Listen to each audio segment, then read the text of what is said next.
Hallelujah. യേശുവേ സ്തോത്രം, യേശുവേ നന്ദി. അത്ഭുതങ്ങൾ തീർന്നിട്ടില്ല എന്ന പരമ്പരയിലെ രോഗികളുടെ നാഥൻ എന്ന ഈ സൗഖ്യ ശുശ്രൂഷയിലേക്ക് കർത്താവും രക്ഷിതാവുമായ യേശു ക്രിസ്തുവിൻ്റെ ധന്യനാമത്തിൽ നിങ്ങളേവരെയും ഞാൻ സ്വാഗതം ചെയ്യുന്നു.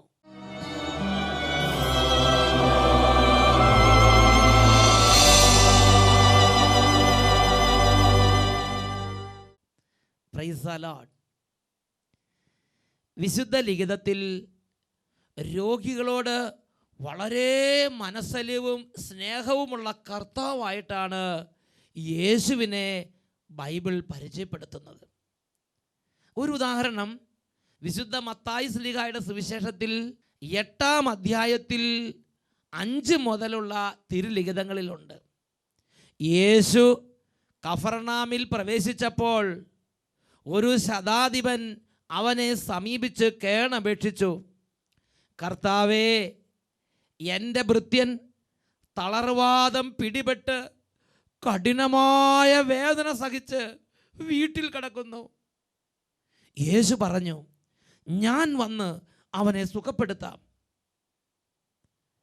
സഹോദരങ്ങളെ, രോഗിയെ യേശുവിൻ്റെ അടുത്തേക്ക് കൊണ്ടുവന്നിട്ടില്ല. എൻ്റെ ഒരു ഭൃത്യൻ വീട്ടിൽ രോഗിയായി കിടക്കുന്നു എന്ന് യേശുവിനെ അറിയിച്ചതേ ഉള്ളൂ.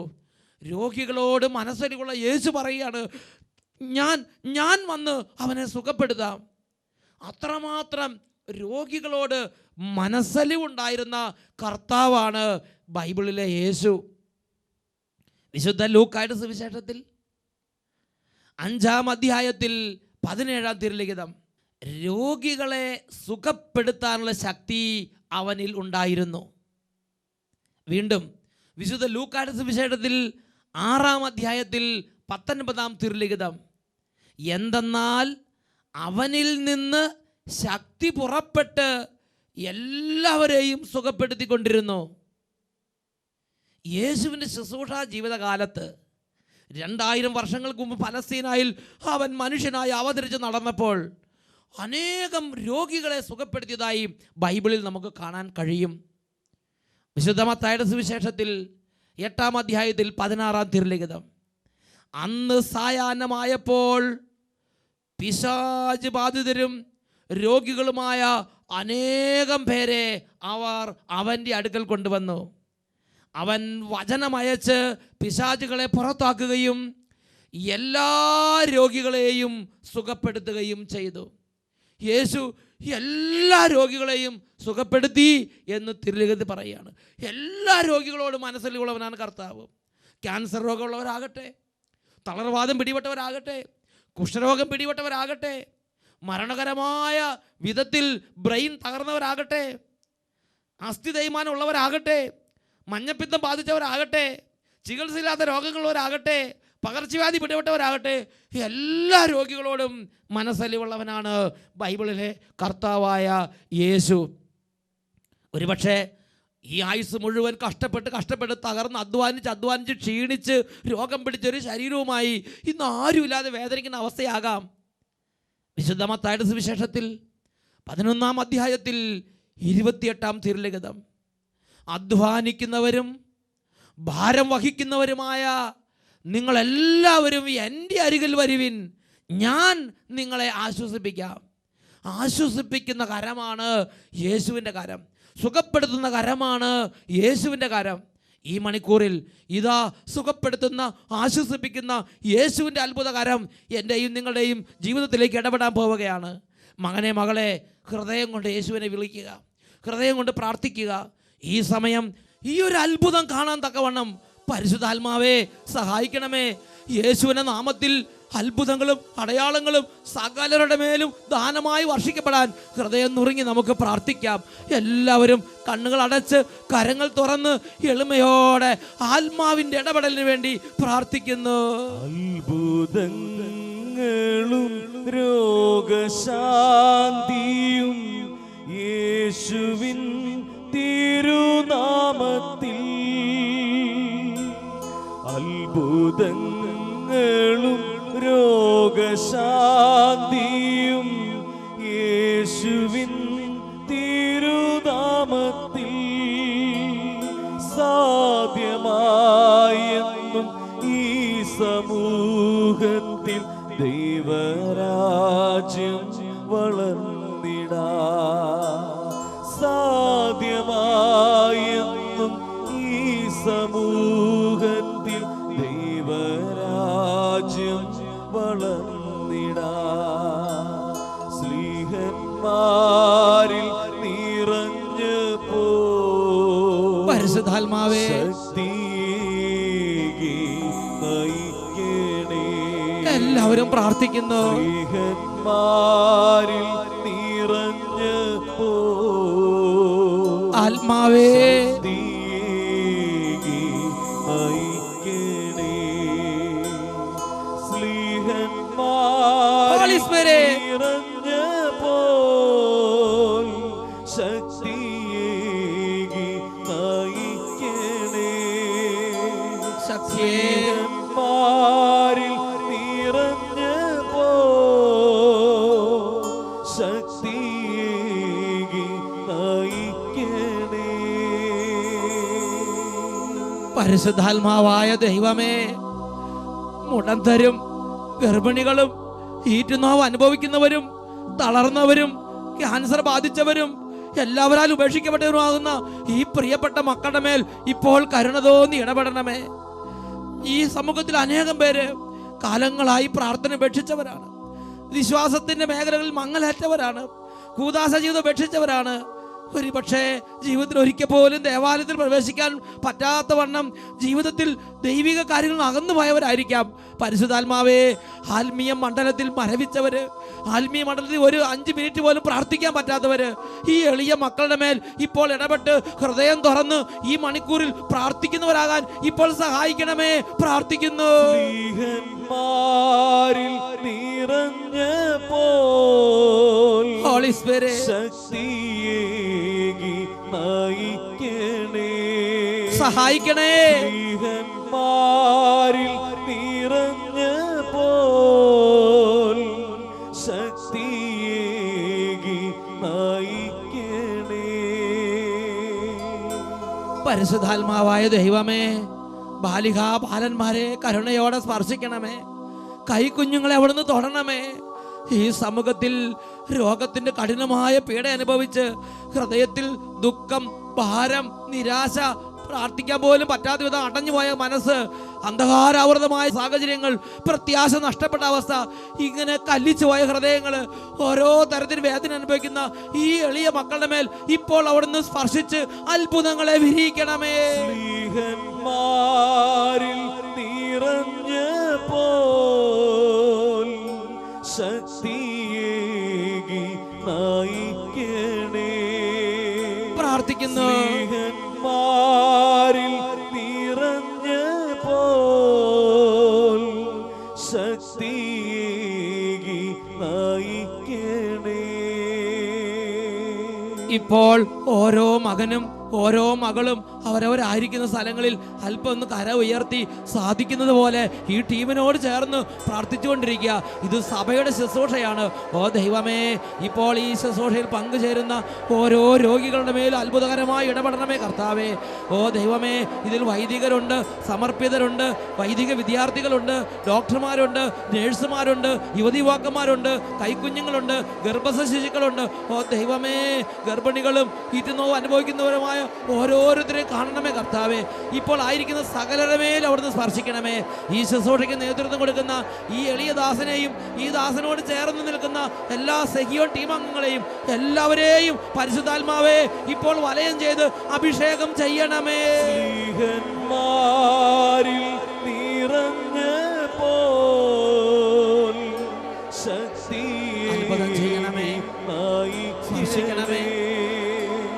സ്ലീഹന്മാരിൽ നിറഞ്ഞപ്പോ ശക്തിയേകി നയിക്കണേ. സ്ലീഹന്മാരിൽ നിറഞ്ഞപ്പോ അടഞ്ഞ ഹൃദയങ്ങളെ തുറക്കണമേ, ഹൃദയങ്ങളിൽ ഇടപെടണമേ. ഓ ആശുപത്രി കിടക്കയിലേക്ക് വരണമേ പരിശുദ്ധാത്മാവേ. രോഗക്കിടക്കയിലേക്ക് വരണമേ പരിശുദ്ധാത്മാവേ. ഓരോരുത്തരുടെ അരികിലേക്ക് വരണമേ. ഓരോരുത്തർ സമ്മേളിച്ചിരിക്കുന്ന ഇടങ്ങളിലേക്ക് വരണമേ. സ്വർഗത്തിന്റെ അനുഭവത്തിന്റെ മണിക്കൂറാക്കണമേ പരിശുദ്ധാത്മാവേ. Hallelujah, hallelujah, hallelujah. എല്ലാവരും ശ്രദ്ധിച്ചുകൊണ്ടിരിക്കട്ടെ. അഭിഷേകം നിറയട്ടെ, ദൈവിക സ്പർശങ്ങൾ ഉണ്ടാകട്ടെ, കൃപ നിറയട്ടെ, ഹൃദയങ്ങൾ തുറക്കപ്പെടട്ടെ, മന്ദത മാറട്ടെ, മരവിപ്പ് മാറട്ടെ, ദൈവിക സ്പർശങ്ങൾ നിറയട്ടെ. Hallelujah, hallelujah. ആരാധന, ആരാധന, ആരാധന. Hallelujah, hallelujah. യേശുവേ ആരാധന, ആരാധന.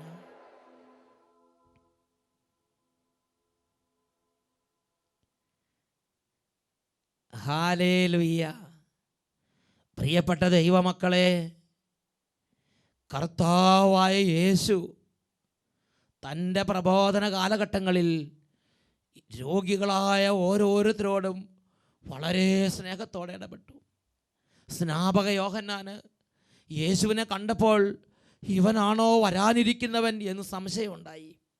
ഉടനെ തൻ്റെ ശിഷ്യന്മാരെ 2 പേരെ സ്നാപക യോഹന്നാൻ യേശുവിൻ്റെ അരികിലേക്ക് അയച്ചു. വിശുദ്ധ ലൂക്കായുടെ സുവിശേഷത്തിൽ 7-ാമത്തെ അധ്യായത്തിൽ 20 മുതൽ 24 വരെയുള്ള വാക്യങ്ങളിലാണ് നാം ഇത് കാണുന്നത്. ആ 2 ശിഷ്യന്മാർ യേശുവിൻ്റെ അടുക്കൽ വന്നു.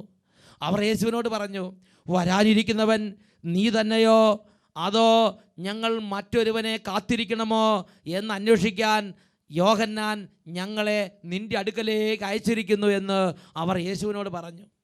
വിശുദ്ധ ലൂക്കായുടെ സുവിശേഷത്തിൽ 7-ാം അധ്യായത്തിൽ 22-ാം തിരുലിഖിതത്തിൽ യേശു അവരോട് പറഞ്ഞു, നിങ്ങൾ കാണുകയും കേൾക്കുകയും ചെയ്തതെല്ലാം ചെന്ന് യോഹന്നാനെ അറിയിക്കുക. ഇതാ കുരുടന്മാർ കാണുന്നു, ഇതാ മുടന്തന്മാർ നടക്കുന്നു, കുഷ്ഠരോഗികൾ സൗഖ്യം പ്രാപിക്കുന്നു, ചെകിടർ കേൾക്കുന്നു, മരിച്ചവർ ഉയർപ്പിക്കപ്പെടുന്നു, ദരിദ്രരോട് ദൈവരാജ്യം പ്രഘോഷിക്കപ്പെടുന്നു. എന്നിൽ ഇടർച്ചയുണ്ടാകാത്തവൻ ഭാഗ്യവാൻ. ഞാനാണ് വരാനിരിക്കുന്ന ദൈവപുത്രൻ, ഞാനായിരുന്നു വരാനിരുന്ന ദൈവപുത്രൻ, ഞാൻ ദൈവപുത്രൻ തന്നെയായ മിശിഹായാകുന്നു എന്നതിൻ്റെ അടയാളമായി യേശു സ്നാപക യോഹന്നാന് കൊടുത്തയക്കുന്ന അടയാളങ്ങൾ എന്താണ്? രോഗികളോട് മനസ്സലിവോടെ പ്രവർത്തിക്കുന്ന യേശുവിൻ്റെ ഇടപെടലുകളെ കുറിച്ചല്ലേ ലൂക്കായുടെ സുവിശേഷം 7:22 മുതൽ വാക്യങ്ങൾ കാണുന്നത്? കുരുടന്മാർ കാണുന്നു, മുടന്തന്മാർ നടക്കുന്നു, കുഷ്ഠരോഗികൾ സൗഖ്യം പ്രാപിക്കുന്നു, ചെകിടർ കേൾക്കുന്നു, മരിച്ചവർ ഉയർപ്പിക്കപ്പെടുന്നു. വലിയ വിടുതലും സൗഖ്യവും വാരി വിതറുന്ന ദൈവപുത്രനായ യേശു ക്രിസ്തു. ഹല്ലേലൂയ. പ്രിയപ്പെട്ട സഹോദരങ്ങളെ, നമ്മുടെ ജീവിതത്തിൽ ഒരുപക്ഷെ മെഡിക്കൽ സയൻസ് നമ്മളെ കൈവിട്ടിരിക്കാം. ഇനി ഡിസ്ചാർജ് ചെയ്ത് വീട്ടിലേക്ക് കൊണ്ടുപോക്കോ, ഈ രോഗം സൗഖ്യപ്പെടുമോ എന്ന് ഉറപ്പില്ല എന്ന് പറഞ്ഞു വിട്ടിരുന്ന സാഹചര്യമാകാം. ഒരു പക്ഷേ ചികിത്സ ഫലിക്കാത്തൊരവസ്ഥയായിരിക്കാം. ചിലപ്പോൾ എന്താണ് രോഗം എന്നൊന്ന് കണ്ടുപിടിക്കാൻ പോലും പറ്റാത്ത വിധം നിഗൂഢമായ ചില രോഗപീഠകളാൽ വ്യസനിക്കുന്ന ഒരു അന്തരീക്ഷത്തിലൂടെയാകാം കടന്നു പോകുന്നത്. ചിലപ്പോൾ നമ്മളൊരു പ്രത്യേക പ്രശ്നം ഇതാണ്, വീട്ടിൽ മാറി മാറി രോഗങ്ങൾ വരിക. ഒരു രോഗം വന്നു, കുറച്ച് കഴിഞ്ഞ് മാറുന്നു, വീണ്ടും രോഗം വരുന്നു, അങ്ങനെ ആവർത്തിച്ച് രോഗം വന്ന് ഒരു ബാധ പോലെ രോഗം കൂടിയ ഒരു അവസ്ഥയായിരിക്കാം. പ്രിയപ്പെട്ട ദൈവമക്കളെ, ഏത് അവസ്ഥയിലുള്ള ഒരു വ്യക്തിയാണെങ്കിലും ശരി, ആ രോഗാവസ്ഥ ഏറ്റെടുക്കാൻ രക്ഷിതാവായ യേശു ആഗ്രഹിക്കുന്നുണ്ട്. വിശുദ്ധ മത്തായിയുടെ സുവിശേഷത്തിൽ 8-ാം അധ്യായത്തിൽ 17-ാം തിരുലിഖിതം വചനം പഠിപ്പിക്കുകയാണ്, അവൻ നമ്മുടെ ബലഹീനതകൾ ഏറ്റെടുക്കുകയും നമ്മുടെ രോഗങ്ങൾ വഹിക്കുകയും ചെയ്തു. ഇത് 2000 വർഷങ്ങൾക്ക് മുമ്പ് പലസ്തീന നാട്ടിൽ യേശു മനുഷ്യനായി അവതരിച്ച കാലഘട്ടത്തിൽ മാത്രം നടന്ന സംഭവമായി ചിന്തിക്കരുത്. ഇന്നലെയും ഇന്നും എന്നും അവൻ ഒരേ ആൾ തന്നെയാണ്. ഇതാ ഏതാനും വ്യക്തികളുടെ അനുഭവങ്ങൾ നമുക്കൊന്ന് ശ്രദ്ധിച്ചു നോക്കാം.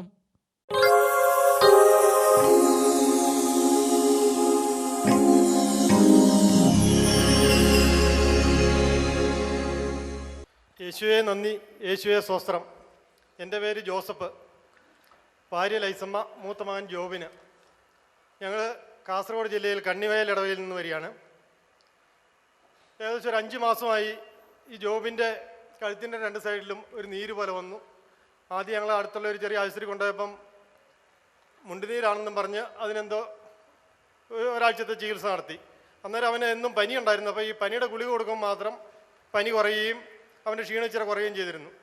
എന്നിട്ട് ഇതിന് യാതൊരു മാറ്റവും വരാതെ വന്നപ്പോൾ ഞങ്ങൾ പിന്നെ അടുത്തുള്ള പയ്യന്നൂർ പിള്ളേരുടെ ഒരു നല്ല ഡോക്ടറെ കൊണ്ട് കാണിച്ചപ്പം ഡോക്ടർ പറഞ്ഞു ഇതൊന്ന് സർജനെ കാണിക്കണം, സർജനെ കാണിച്ച് ഒന്ന് പരിശോധിക്കേണ്ടതുണ്ടെന്ന് പറഞ്ഞു. അങ്ങനെ ഞങ്ങൾ സർജനെ കാണാനായിട്ട് പോയപ്പോൾ സർജൻ ആദ്യം ഒന്ന് ഇവിടുന്ന് കുത്തിയെടുത്ത് അയച്ചു, ഒരു മുഴയെന്ന് ഇച്ചിരി കുത്തിയെടുത്ത് അയച്ചപ്പം അത് ശരിക്കുള്ള റിപ്പോർട്ടിനായിട്ടില്ല, അതുകൊണ്ട് ബയോപ്സി തന്നെ ചെയ്യണമെന്നും പറഞ്ഞ് റിപ്പോർട്ട് തിരിച്ചു വന്നു. അങ്ങനെ ഞങ്ങൾ പയ്യന്നൂർ സഭയിൽ ആശുപത്രിയിൽ അഡ്മിറ്റായി. അവിടുന്ന് സർജന് അവിടെ വന്ന് ബയോപ്സിക്ക് എടുത്ത് അയച്ചു. 15 ദിവസം കഴിഞ്ഞപ്പോഴാണ് അതിൻ്റെ റിപ്പോർട്ട് കിട്ടുന്നത്. 15 ദിവസം കഴിഞ്ഞ് റിപ്പോർട്ട് കിട്ടുമ്പോൾ അവൻ്റെ 2 സൈഡിലെ മുഴ ക്യാൻസറിൻ്റെ ലക്ഷണമാണ് എന്നാണ് ഡോക്ടർ പറഞ്ഞത്. ഞങ്ങൾക്ക് എന്ത് ചെയ്യണമെന്ന് അറിയത്തില്ല, അത് വളരെ വിഷമമായി. ഏതായാലും ദൈവത്തിൻ്റെ അടുത്ത് തന്നെ പോവുക, അല്ലാതെ എവിടെ പോയാലും ഇത്രയും കാര്യമായൊരു ചികിത്സ കിട്ടിയില്ലല്ലോ എന്ന് ഞങ്ങൾ ഉറച്ച് വിശ്വസിച്ചു. അപ്പോൾ ഞങ്ങളുടെ ഒരു അളിയനുണ്ട് ഇവിടെ കോതമംഗലത്ത് താമസിക്കുന്നത്. അദ്ദേഹത്തെ വിളിച്ച് ഞാൻ ചോദിച്ചു, അളിയ ഇങ്ങനെയാണല്ലോ, ജോബിൻ്റെ ആ മുഴ പരിശോധിച്ചപ്പം ചില കുഴപ്പമാണെന്നാണല്ലോ പറഞ്ഞത്. ഡോക്ടർ പറഞ്ഞ് 5-8 ലക്ഷം രൂപ വരെ ചിലപ്പോൾ മുടക്കേണ്ടി വരും, ഇത് ശരിയാകണേൽ. പിന്നെ പിള്ളേരായതുകൊണ്ടും തുടക്കത്തിലായതുകൊണ്ടും എല്ലാം തീർത്ത് മാറുമെന്നാണ് ഡോക്ടർ പറഞ്ഞെന്ന് പറഞ്ഞു. അപ്പോൾ അളിയൻ ഫോണിൽ കൂടെ പറഞ്ഞു, അളിയനൊന്നും പേടിക്കണ്ട, ഇത് ദൈവത്തിൻ്റെ മഹത്വം വെളിപ്പെടുത്തുന്നതിന് വേണ്ടി ദൈവം തന്നതാണ്. ഇന്നലെ അടിമാലിയിൽ ഇവിടെ അട്ടപ്പാടിയിലെ സേവക്കാൻ വട്ടേലച്ചൻ്റെ നേതൃത്വത്തിലുള്ള ഒരു കൺവെൻഷൻ ആരംഭിച്ചിട്ടുണ്ട്. നിങ്ങളൊന്നും ആലോചിക്കേണ്ട, വേഗം പോരുക, വന്ന് കൺവെൻഷൻ കൂടുക. അത് കൂടിക്കഴിഞ്ഞാൽ ദൈവം അതിനുള്ള എല്ലാം ഒരുക്കി തരും, അവൻ്റെ അസുഖങ്ങളെല്ലാം മാറ്റിത്തരും. അതുകൊണ്ടൊന്നും ആലോചിക്കേണ്ട, നാളത്തിനൊന്നും വെക്കണ്ട, ഇന്ന് തന്നെ പോരാൻ പറഞ്ഞു. ഞങ്ങൾ അന്നേരം തന്നെ തീരുമാനിച്ചു, ഏതായാലും വൈകുന്നേരം പുറപ്പെടുക. അന്നേരം ശനിയാഴ്ചയായിരുന്നു. ശനിയാഴ്ചയാണ് അവിടെ കൺവെൻഷൻ ആരംഭിച്ചത്. രണ്ടാമത്തെ കൺവെൻഷൻ്റെ ദിവസം രാവിലെ തന്നെ വന്ന് 8:30 തന്നെ ധ്യാനഹാളിൽ കയറാൻ സാധിച്ചു. അച്ഛൻ ഇവൻ്റെ തലയിൽ കൈവച്ച് പ്രാർത്ഥിച്ചിട്ട് പറഞ്ഞു, സാരമില്ല, എല്ലാം ദൈവം സുഖപ്പെടുത്തിക്കോളും, കുഴപ്പമില്ല, ഈശോയോട് പ്രാർത്ഥിച്ചോളുക എന്നും പറഞ്ഞ് ഞങ്ങളെ കൺവെൻഷൻ വിട്ടു. ഞങ്ങൾ പിറ്റേ ദിവസത്തെ കൺവെൻഷന് രോഗശാന്തി ചിത്ര സമയത്ത് സേവക്കാൻ വട്ടേലച്ചൻ ഇങ്ങനെ പറയുന്നു, സ്റ്റേജിൽ നിന്ന് വിളിച്ച് പറയുകയാണ്, കഴുത്തിൻ്റെ 2 സൈഡിലും ക്യാൻസറിൻ്റെ ലക്ഷണമായിട്ട് വന്ന ഒരു മകനെ കർത്താവ് സ്പർശിക്കുന്നു, അവൻ്റെ രോഗാണുക്കളെല്ലാം നിർവീര്യമായി പോകുന്നതായിട്ടാണ് കാണുന്നത് എന്ന് അച്ഛൻ പറഞ്ഞു. ഞങ്ങളത് അന്നേരം ഉറച്ച് വിശ്വസിക്കുകയും, എന്നാന്ന് വെച്ചാൽ ഞങ്ങൾ വീട്ടിൽ നിന്ന് പുറപ്പെട്ട പിന്നെ ഇവന് ഇതുവരെ പനി ഉണ്ടായിട്ടില്ല. മറ്റെങ്കിൽ 2 നേരമെങ്കിലും ഗുളിക കഴിച്ചാലേ പനി എല്ലാ ദിവസവും മാറുമുണ്ടായിരുന്നുള്ളൂ. ആ രീതിയിൽ പനിയായിരുന്നു, ഭയങ്കര ക്ഷീണവും. അത് കഴിഞ്ഞ് ഞങ്ങൾ ധ്യാനം കഴിഞ്ഞിറങ്ങി തൃശ്ശൂർ അമല ഹോസ്പിറ്റലിൽ പോയി. രണ്ടാമതും ബയോപ്സിക്ക് ഞങ്ങൾ ചെന്ന് കഴിഞ്ഞപ്പം ഈ ആദ്യത്തെ റിപ്പോർട്ടും കൊണ്ടാണ് പോകുന്നത്. അന്നേരം അവർ അഡ്മിറ്റ് ആക്കാനും ചികിത്സിക്കാനുമുള്ള പ്ലാനാണ് ഇട്ടത്. അന്നേരം ഞാൻ പറഞ്ഞു, ഞങ്ങൾ ചികിത്സിക്കാൻ വേണ്ടി വന്നതല്ല, ഞങ്ങളിങ്ങനെ ഒരു ധ്യാനത്തിന് പോയായിരുന്നു. കൺവെൻഷൻ കൂടിയപ്പോൾ അച്ഛൻ ഇങ്ങനെ പറയുകയും ചെയ്തു, അവൻ്റെ രോഗാണുക്കളെല്ലാം നിർവീര്യമായി പോയിരിക്കുന്നു. അച്ഛൻ പറഞ്ഞു, അതൊന്ന് പരിശോധിക്കാൻ വേണ്ടി ഞങ്ങൾ വന്നതാണെന്ന് പറഞ്ഞു. എന്നാൽ പരിശോധിക്കെടുക്കാമെന്ന് പറഞ്ഞ് അവിടെ അഡ്മിറ്റാക്കി. അന്ന് ഞങ്ങൾ ശനിയാഴ്ച ആയിരുന്നുകൊണ്ട് ഡോക്ടർക്ക് ഒത്തിരി തിരക്കുമായിരുന്നു. ഞായറാഴ്ച 2 ദിവസം അവിടെ കഴിഞ്ഞ് തിങ്കളാഴ്ചയാണ് ബയോപ്സിക്ക് എടുത്തത്. തിങ്കളാഴ്ച ബയോപ്സിക്ക് എടുത്തിട്ട് അടുത്ത തിങ്കളാഴ്ച വരാനായിട്ടാണ് പറഞ്ഞ് അതിൻ്റെ റിപ്പോർട്ട് കിട്ടാൻ വേണ്ടി. ഞങ്ങൾ പോയി അടുത്ത തിങ്കളാഴ്ച റിപ്പോർട്ടിന് വരുമ്പോൾ ആ റിപ്പോർട്ടിൽ അച്ഛൻ പറഞ്ഞതുപോലെ തന്നെയാണ് ഡോക്ടർ പറഞ്ഞത്. ആ മുഴയെടുത്ത് പരിശോധിച്ചതിൽ മുഴയ്ക്കകത്ത് ചില പഴുപ്പ് മാത്രമേ ഉണ്ടായിരുന്നുള്ളൂ, രോഗത്തിൻ്റെ ഒരു ലക്ഷണവും ഇല്ല, ക്യാൻസറിൻ്റെതായ ഒരു രോഗാണുക്കളും അവൻ്റെ ശരീരത്തിലില്ല എന്നാണ് ഡോക്ടർ പറഞ്ഞത്. ഹല്ലേലൂയ. 2 റിപ്പോർട്ട് കൊടുക്കുന്നുണ്ട്. ഒന്ന് ക്യാൻസറിൻ്റെ അണുക്കൾ ഉണ്ടെന്ന് പറഞ്ഞ ബയോപ്സിയുടെ റിപ്പോർട്ട്. 2 ഇതാ അമല ഹോസ്പിറ്റലിൽ നിന്ന് ഡോക്ടറിൻ്റെ രോഗാണുക്കളൊന്നും കാണാനില്ലെന്ന് പറഞ്ഞുള്ള റിപ്പോർട്ട് കൊടുക്കുന്നുണ്ട്. Praise the lord. 2 report medical റിപ്പോർട്ടുമായിട്ടാണ് ഇന്ന് ഈ കുടുംബം ഇവിടെ വന്ന് സാക്ഷ്യപ്പെടുത്തുന്നത്. Price the Lord. കരങ്ങൾ ഉയർത്തിയടിച്ച് നമുക്ക് കർത്താവിനെ മഹത്വപ്പെടുത്താം വലിയ സന്തോഷത്തോടെ. ഹല്ലേലൂയ പാടിടാം, യേശുവേ വിശ്വാസത്തോടെ ഹല്ലേലൂയ പാടിടാം യേശുവേ, സ്തുതികൾക്ക് യോഗ്യനവൻ, എല്ലാ മഹത്വവും യേശുവിന്. സ്തുതികൾക്ക് യോഗ്യനവൻ, എല്ലാ മഹത്വവും യേശുവിന്, എല്ലാ മഹത്വവും യേശുവിന്.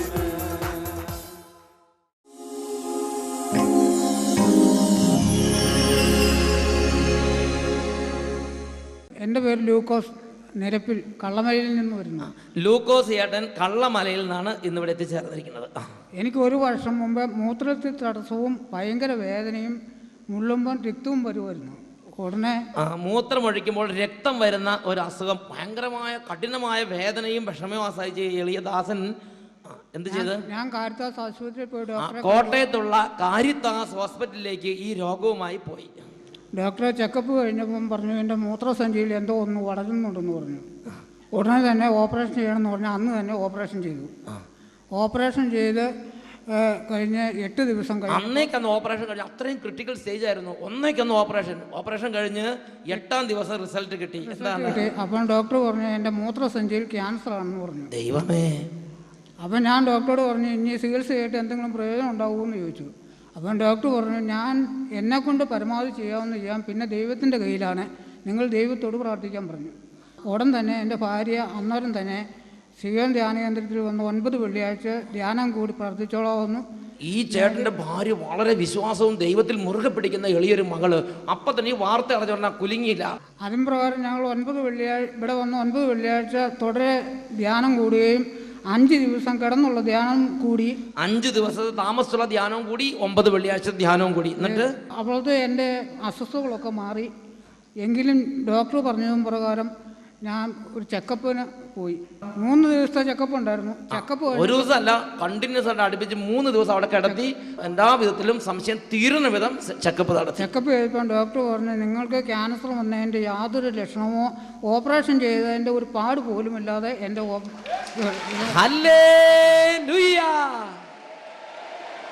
പ്രിയപ്പെട്ട സഹോദരൻ, ക്യാൻസർ പോയെന്ന് മാത്രമല്ല ഓപ്പറേഷൻ ചെയ്തതിന് ഒരു പാട് പോലും കാണാനില്ലല്ലോ ഡോക്ടർ പറയാം. ഇത് വെറുതെ അല്ല ചേട്ടൻ എന്ന് പറയുന്നത്. അവിടെ ചെക്കപ്പ് നടത്തി ആ ചെക്കപ്പിന്റെ മെഡിക്കൽ റിപ്പോർട്ടുമായിട്ടാണ് ഇന്ന് സാക്ഷ്യപ്പെടുത്താൻ വേണ്ടി ചേട്ടൻ ഇന്ന് ഇവിടെ ഈ ആദ്യ വെള്ളിയാഴ്ച ഈ 10,000 ജനങ്ങളുടെ മുമ്പിൽ യേശുവിന്റെ നാമത്തെ ഏറ്റു പറയുന്നത്. Hallelujah, hallelujah. 2 കരങ്ങൾ ഉയർത്തിയടിച്ച് സർവശക്തനായ യേശുവിനെ ആരാധിക്കട്ടെ. എല്ലാവരും നിന്നെ മറന്നാൽ ഞാൻ നിന്നെ മറന്നിടുമോ? ഓ, എല്ലാവരും നിന്നെ മറന്നാൽ ഞാൻ നിന്നെ മറന്നിടുമോ? എന്റെ കരത്തിൽ നിന്നെ വഹിച്ചു ഇന്ന് നടത്തിയിടും ധരയിൽ. എന്റെ കരത്തിൽ നിന്നെ വഹിച്ചു എന്ന് നടത്തിയിടും ധരയിൽ.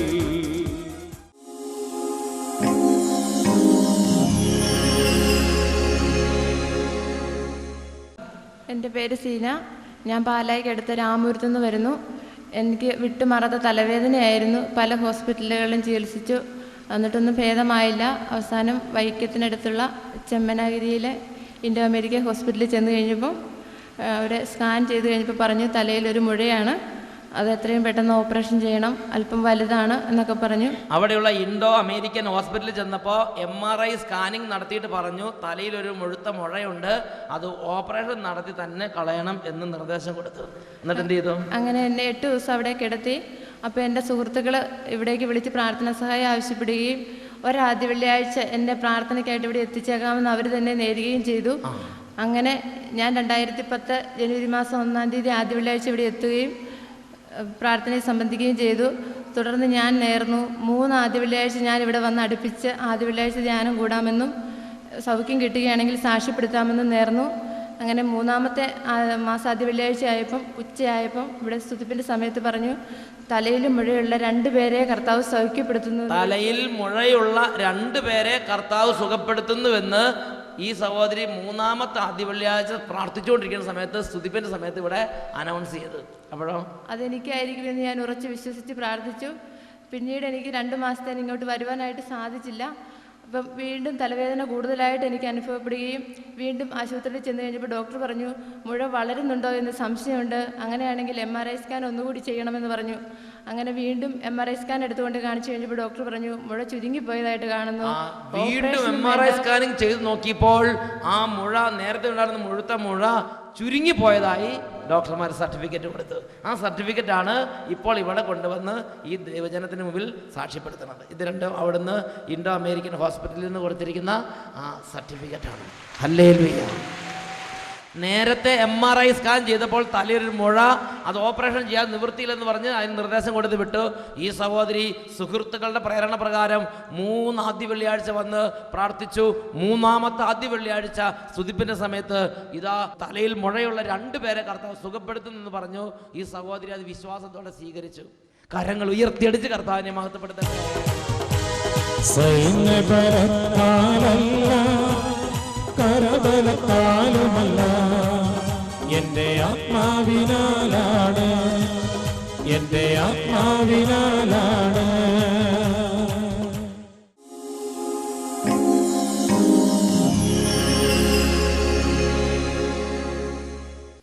ഞാൻ സെൻറ് തോമസ് കോളേജിലെ അസോസിയേറ്റ് പ്രൊഫസറാണ്. എനിക്ക് ഏതാണ്ട് 1.5 വർഷമായിട്ട് ചുമയായിരുന്നു. ഞാൻ പല ഡോക്ടർമാരെയും മാറി മാറി കാണിച്ചു. ആർക്കും എൻ്റെ രോഗം നിർണ്ണയിക്കാൻ സാധിച്ചില്ല. അങ്ങനെ ഏതാണ്ട് 1 വർഷം കഴിഞ്ഞപ്പോൾ എൻ്റെ ഈ കക്ഷത്തിൽ ഒരു മുഴ കണ്ടു. അത് ഓരോ മാസം ചെല്ലുന്തോറും ഓരോന്ന് കൂടി വരികയായിരുന്നു. പക്ഷെ ഞാനതൊന്നും ഡോക്ടറോട് പറഞ്ഞില്ല. അങ്ങനെ ഈ ചുമ തന്നെയാണ് എല്ലാവരോടും പറയുന്നത്. ചുമച്ചിട്ട് എനിക്ക് ക്ലാസ് എടുക്കാനൊന്നും സാധിക്കാറില്ല, ക്ലാസ്സിൽ നിന്ന് ഇറങ്ങി പോരാറുണ്ട്, ചിലപ്പോൾ ഞാൻ ചുമച്ച് അവിടെ തന്നെ ഇരിക്കും.